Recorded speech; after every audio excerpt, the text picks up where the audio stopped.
Hello and welcome to the 6th episode of My Little Analyst. Before I get into the topic of today's video, I'd like to start off by apologizing for the delay in getting a video out. Shortly after my last video, a crisis occurred at work, and that has required my full attention ever since then. I've literally been working weekends, late. I even worked on Veterans Day and Thanksgiving, so this has been occupying a lot more of my time than I would like.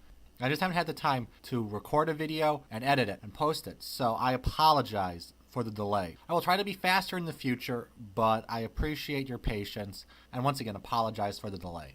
I know in my last video I said I was going to do an analysis of Magical Mystery Cure. Well, once again, because of this crisis at work, I haven't had an opportunity to sit down and rewatch it and give it the thought it deserves, so I thought I would instead do a video, now that we're about a quarter of the way through the season, of how my past analysis is stacking up due to the new information we have learned this season.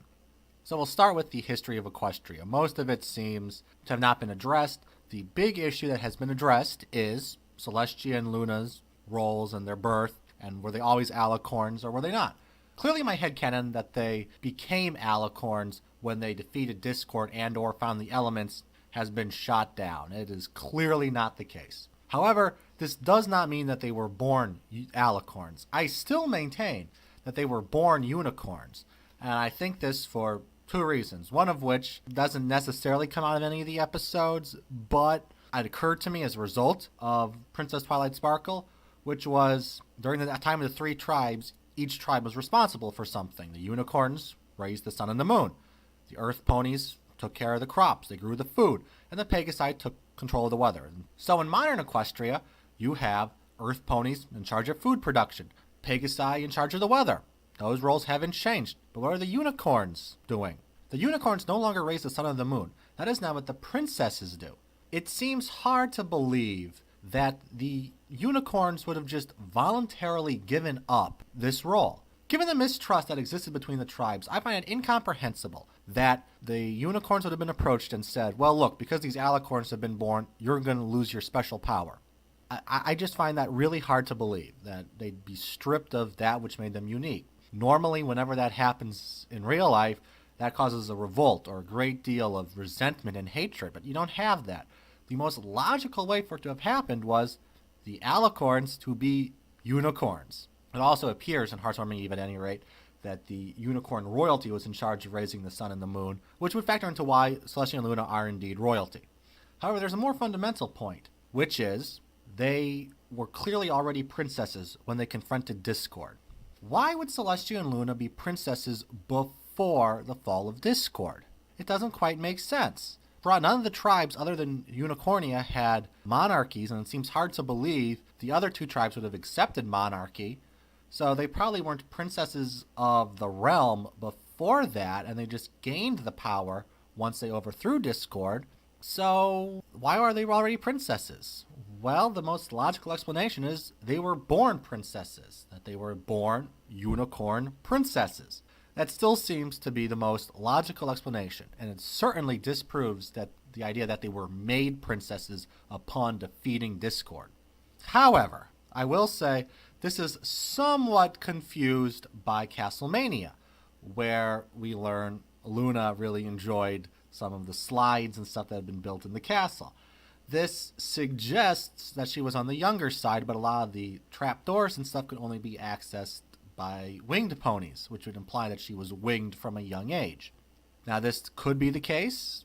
It could be that they became alicorns really young, or that they were always alicorns, but this doesn't per se mean anything. Plus, it's fully possible Luna just enjoyed it as an adult. I think Pinkie would love it, even though she's an adult. So this doesn't per se mean anything, though it does cause one to raise an eyebrow. Moving on, Princess Twilight Sparkle suggests that Luna was not corrupted by some kind of nightmare force, but instead was corrupted from within, that it was her own anger and resentment that led to her transformation. While this isn't proven, the fact that she appeared as Luna for a while and then during her spiel became Nightmare Moon suggests that the forces either had to enter her after she had already made up her mind, or that her anger and resentment and bitterness created Nightmare Moon, but she was already showing it as Luna. So I think, at any rate, that Princess Twilight Sparkle shows that there weren't nightmare forces responsible for her transformation, which then raises the question, why isn't she a ticking time bomb? What has changed? But it's not proof, but to me it's suggested. And so finally, I'm sure some are wondering, how does my idea that Rarity will replace Celestia hold up after this season? Well, there have been a few things so far in the season that have caused me to have to reevaluate my theory. First is that on Celestia's saddlebag when she's fighting Discord is a gem which is almost identical. I have no doubt that that is supposed to be the same gem. So how does this affect my theory? I don't think this personally affects the theory in almost any way, simply because it's on Celestia. It's Celestia's saddlebag. This is part of the things that designate who she is and what she's good at. Applejack has an apples on hers. Fluttershy has a butterfly, etc. It makes sense, since she has it on her crown and tiara, for that gem to appear on it. It would make sense for it to appear on Rarities too, even though it hasn't.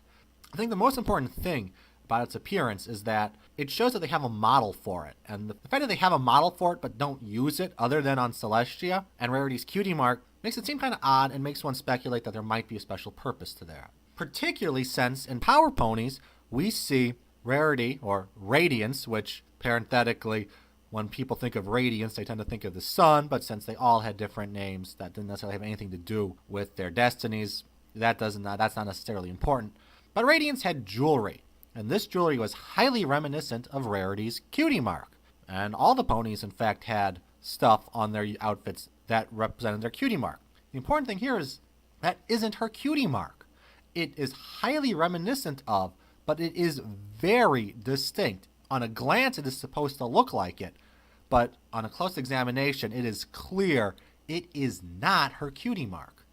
Why would they include a gem which is so clearly trying to be her cutie mark without actually being her cutie mark? They showed just 5 episodes earlier that they can do gems of her cutie mark, so why aren't these her cutie mark? Well, to me at any rate, it suggests her cutie mark has some special meaning, some special purpose, which then ties in with the whole sun thing. So why is her cutie mark such a special rare gem that is only seen in context of Celestia? However, one could argue this is all a moot point, because it would appear the theory is totally disproven. In Princess Twilight Sparkle, Twilight was so good as to point out on the Tree of Harmony her cutie mark appeared.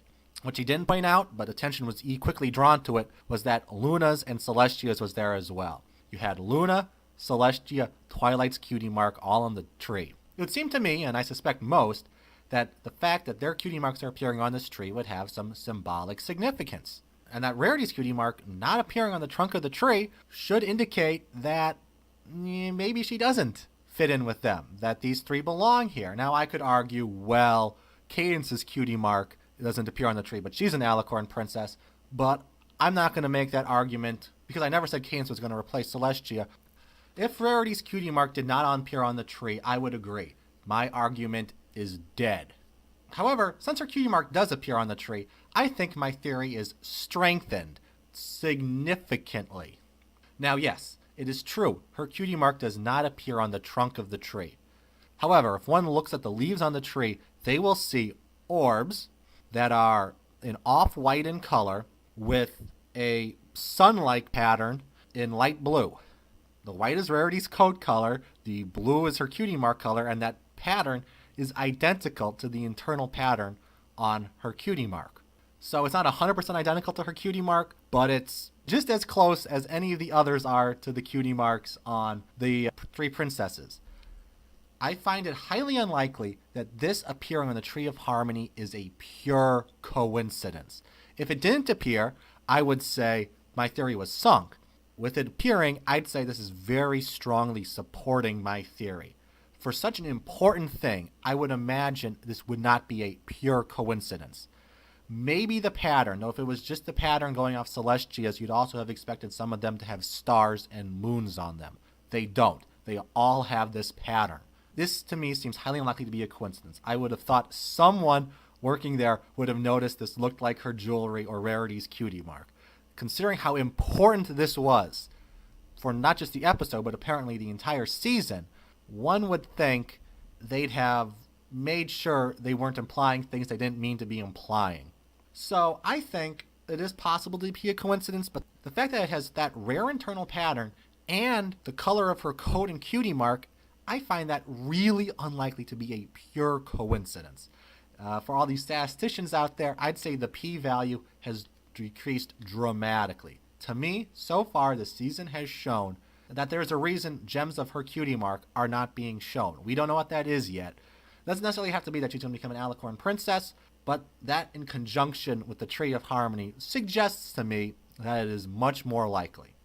So that's all I've noticed at this point at any rate as to what has affected my earlier theories. There could easily be more stuff later in this season that does so, and I'll probably do more videos of this nature at a later point.